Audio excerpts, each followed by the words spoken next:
Hey, what's up everyone? Continuing our 2-sum series, today's video is about solving 4-sum problem. This problem is very similar to the one that we solved in previous video, that is 3-sum. But if you are to take one thing out of this video, just realize how important it is and how helpful it is to write reusable code in software engineering. If you haven't watched the previous video, I would suggest you to watch that because I'm going to reuse the code that we wrote in that video for solving this problem.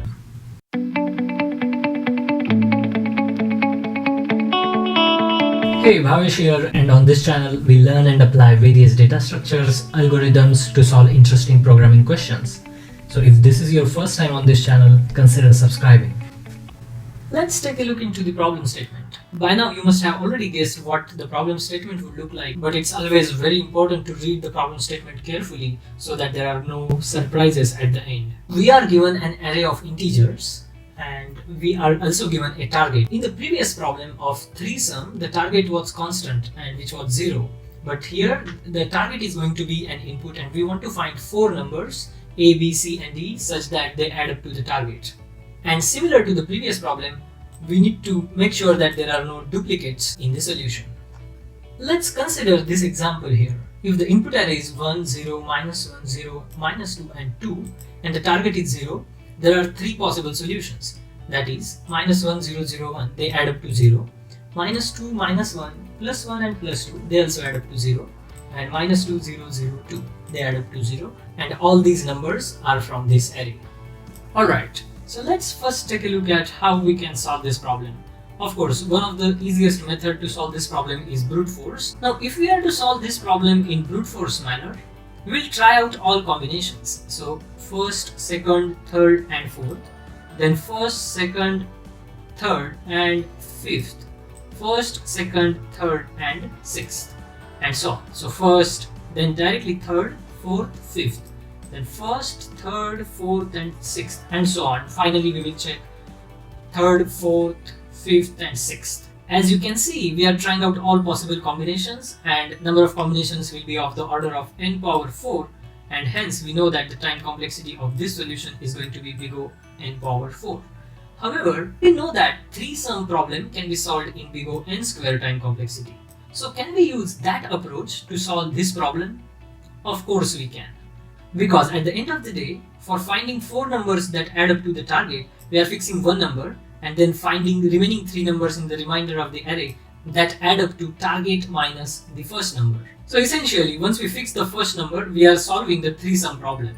And hence we can use the optimal solution to the 3-sum problem which had big O n square time complexity. Now in the 4-sum problem, we are going to solve the 3-sum problem n number of times and hence the time complexity of 4-sum will be big O n square times n and that is big O n cube. I have explained in a lot of details how we can find 3 numbers in big O n square time complexity in the previous video, so do check that out. Now let's take a look at the code. I'm going to reuse the code that we wrote for the 3-sum problem because most of the code is going to be the same. So we need to solve 4-sum problem. We are given array nums and a target. So let me copy paste the 3-sum code. So just to recap, this answer will hold the final answer. The increment and decrement method are written to skip the duplicates, and this is our 2-sum method which takes nums, the input array, the start and end indices of the sub part of the array in which we want to find 2 numbers, the target, what should be the addition of those 2 numbers, and the first number. In the 3-sum problem, we used to fix the first number in 3-sum method and that method used to call the 2-sum method.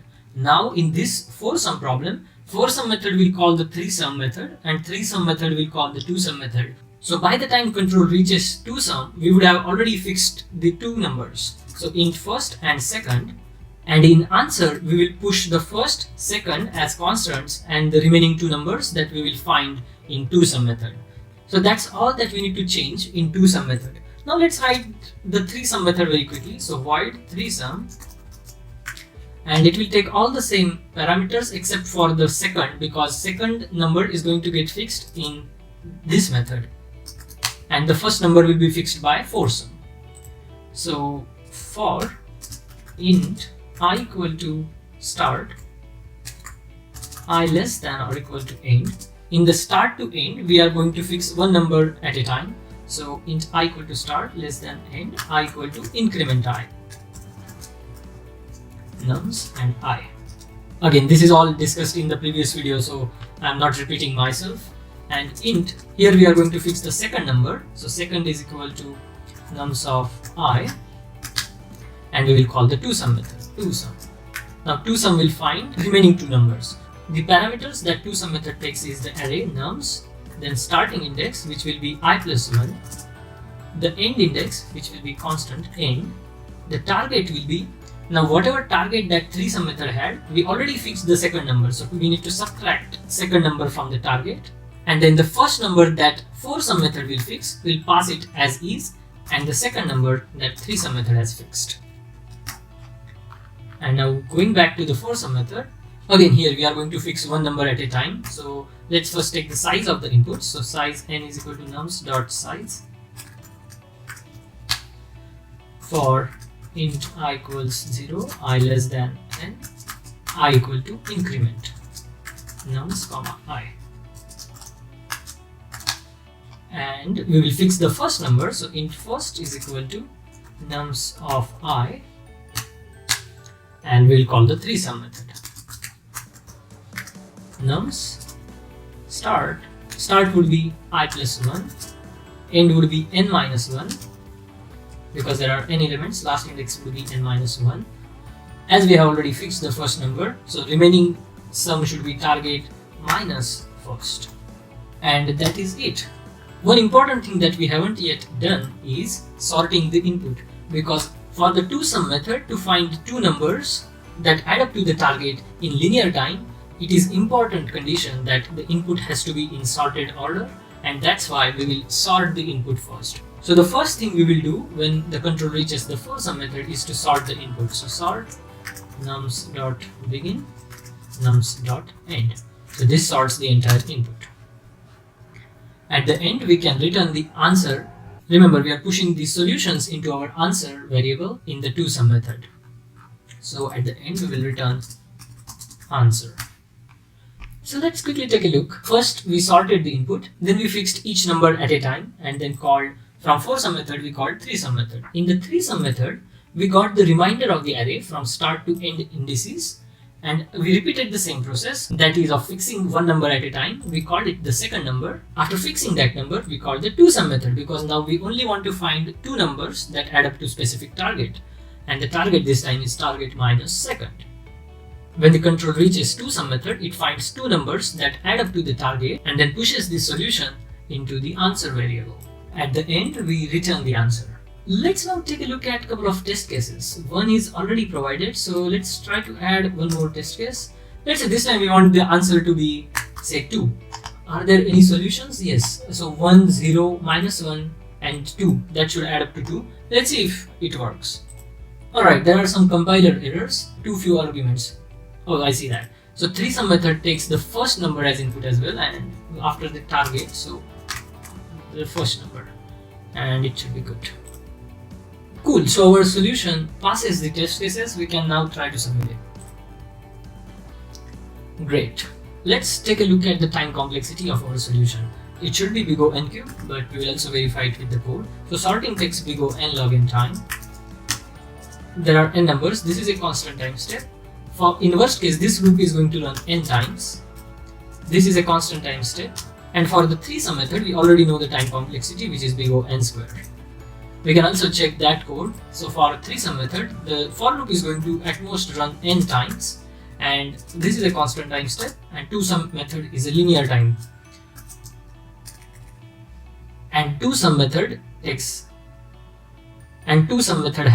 linear time complexity, so big O n. So hence n multiplied by big O n, this gives us the time complexity of toSum method as big O n squared, and this leads to the time complexity of forSum method to be big O n cube. As far as the space complexity go, we are not using any extra space except for the input nums and the output answer. So we can say it's a constant space solution. Alright, so that's it for this video. I understand this was a very quick and short video. I also understand that I didn't explain increment method, decrement method, or I directly used the to-sum method. But if you have watched the previous video, it would have been just the repetition. And hence I didn't cover that in this video. So again, I encourage you to watch that video so that you know what these methods are doing. Okay, so we have had enough of 2-sum, 3-sum and then 4-sum today.